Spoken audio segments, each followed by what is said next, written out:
আমরা কোরবা ধারি ড্যামের পাশে আছি। এখানে রাস্তা তৈরি হচ্ছে, ভয়ঙ্কর খারাপ রাস্তা। এখন কেওয়ানঝড়ের দিকে যাচ্ছি।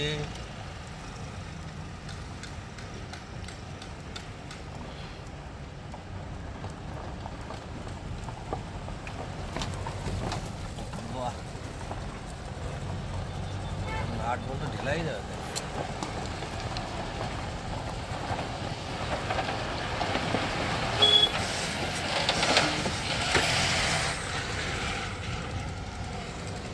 খুবই খারাপ রাস্তা। বাবু কাজ তো ধুলো ঢুকছে না। নাট বল্টু ধুলো ঢুকুক না, ধুলো ঢুকলে চ্যান করে নেওয়া আবার। চলেছি আমরা। প্রচন্ড খারাপ রাস্তাটা তোলা হয়নি, আরো খারাপ রাস্তা সামনে আছে, সবই দেখাবো। ধারি ড্যামটা তোলা হয়নি। এবার কেওয়ানঝড়ের দিকে যাচ্ছি। কেওয়ানঝড় এখান থেকে 415 কিলোমিটার, আর কেওয়ানঝড় থেকে আমাদের বাড়ি 400 কিলোমিটার। এখন কটা বাজে ছোট? ঘড়িটা বের করে দেখ, ওখানে মোবাইলে দেখ। 4:40। এখন বাজে 4:40। এখনো বহু সময় হাতে। আমরা আবার জঙ্গলের রাস্তায় ঢুকবো।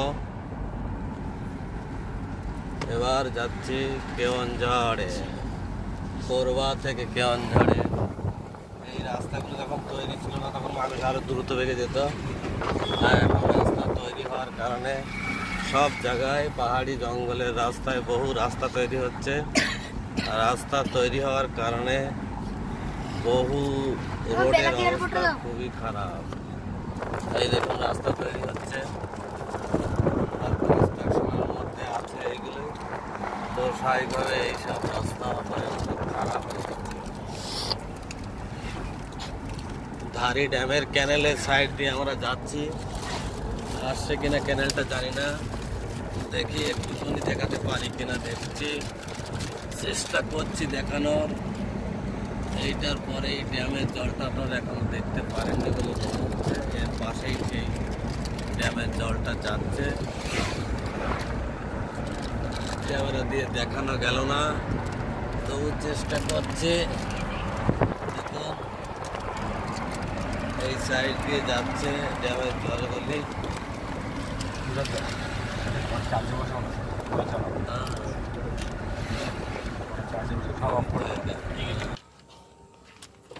সদাই দাঁড়া, নামছি আমরা। আচ্ছা, জল আছে সেই ধারি ড্যাম, সেই ধারি ড্যামের। শোনো তাড়াতাড়ি দৌড়ি আয়।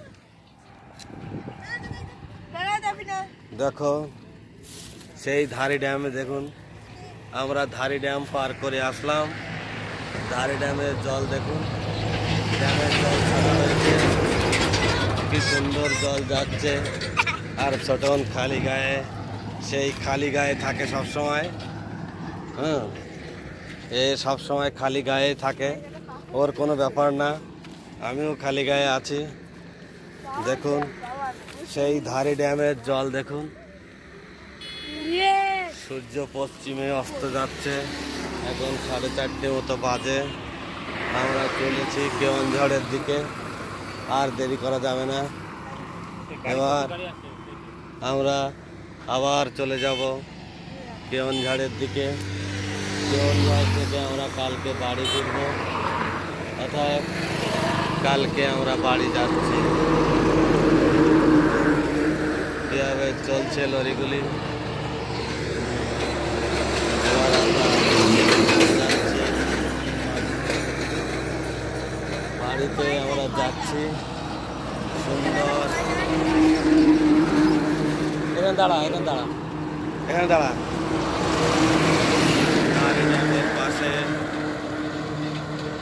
ধারি ড্যামের পাশে আমরা চলেছি কোরবাতে। আমরা আছি ছত্রিশগড়ের কোরবাতে, যাচ্ছি কেওয়ানঝড়ের পথে। ছত্রিশগড়ে কোরবাতে আমরা আছি। হ্যাঁ, এই যে আপনারা সামনে দেখছেন কয়লার খনি, খুব সাবধানে ছোটনে নিয়ে যেতে হবে। কয়লার খনি, এই অংশে লোহার খনি, কয়লার খনি, খনিতে ভরছে।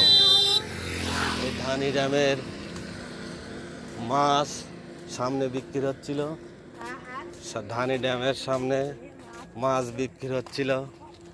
সুন্দর ধান হয়েছে দেখুন, ছত্তিশগড়ের কোরবা জেলা, দেখুন সুন্দর ধান হয়েছে কোরবা জেলায়, অসাধারণ ধান।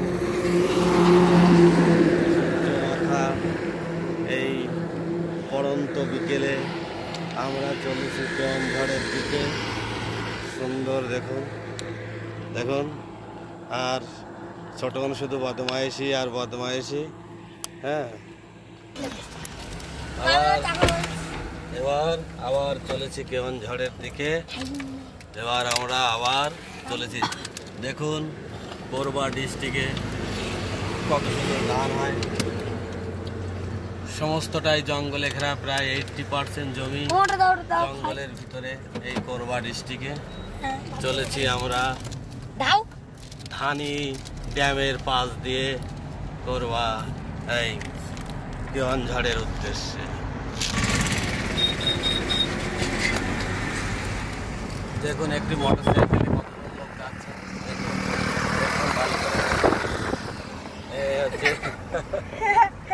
আরে ঠিক আছে বাবা, এটাই ইন্ডিয়া, এটাই ইন্ডিয়া। একবারে দুর্গা ঠাকুরের মতো, পিছন দিকলে কিছু থাকবে না, সামনে চটপটানো। চলুন আমরা চলেছি। দেখুন ইন্ডাস্ট্রিয়াল বেল্ট, কোনো কারখানা তৈরি হচ্ছে কারখানাটা কয়লা প্রস্তুত করছে, সে কয়লা খনি তো বললাম।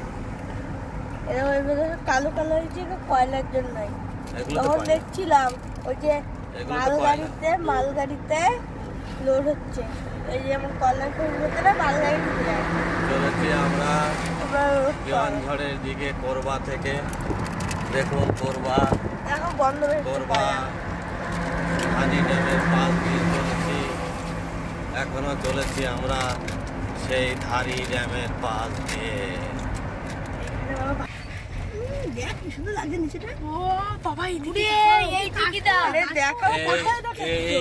এই ধারি নদীটা শুকিয়ে যাওয়ার মূল কারণ হলো ড্যাম।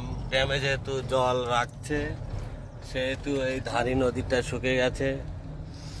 বর্ষার জল ড্যামে রাখে এবং এই ইরিগেশনের কাজে ব্যবহার করে, যে কারণে এই ধারি নদী শুকিয়ে গেছে।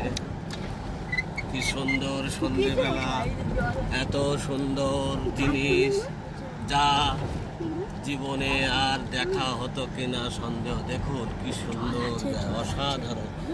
জল অবশ্যই আছে, এই ড্যাম যেহেতু জল বেঁধে রাখে সেহেতু এখানে জল অনেকটা কম। নদিয়া ডিস্ট্রিক্টের হরিণঘাটা থেকে দেখুন একদম মাছ ধরছে, ওই মাছ ধরছে বলতে। নদিয়া ডিস্ট্রিক্টের হরিণঘাটা থেকে, এখানকার হরিণঘাটার শিমুলপুকুর থেকে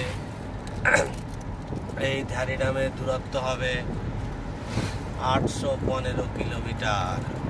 এই 815 কিলোমিটার স্থানে প্রাকৃতিক এবং ভৌগোলিক যে অবস্থান, এখানকার মানুষের জীবনযাত্রা দেখুন। সামনে রাতুলের মতো একটা ছেলে সাইকেল চালাতে ফ্রি স্টাইলে। দেখুন দেখুন দেখুন, একবার দেখুন এই ফ্রি স্টাইল দেখুন, অসাধারণ তার চালন শক্তি। কি সুন্দরভাবে ফ্রি স্টাইলে চালাচ্ছিল, একটা টিক্কি রেখে দিয়ে। অসাধারণ তার চালন শক্তি। দেখুন ভয়ঙ্কর জ্যাম রাস্তা, আমাদের চেয়ে অনেক কম। আর গরু বাছুর রাস্তায় ভর্তি, এরা এখানকার সম্পদ। অর্থাৎ এগুলোকে সমীহ করেই গাড়ি চালাতে হয়। যাচ্ছি আমরা কোরবা থেকে কেওনঝড়ের দিকে। চলেছি আমরা কোরবা থেকে কেওনঝড়ের দিকে। পড়ন্ত বিকেলে এই কলিকাতা থেকে 800 কিলোমিটার দূরে ছোটনাগপুর মালভূমির পাদদেশে মানুষের জীবনযাত্রা দেখুন।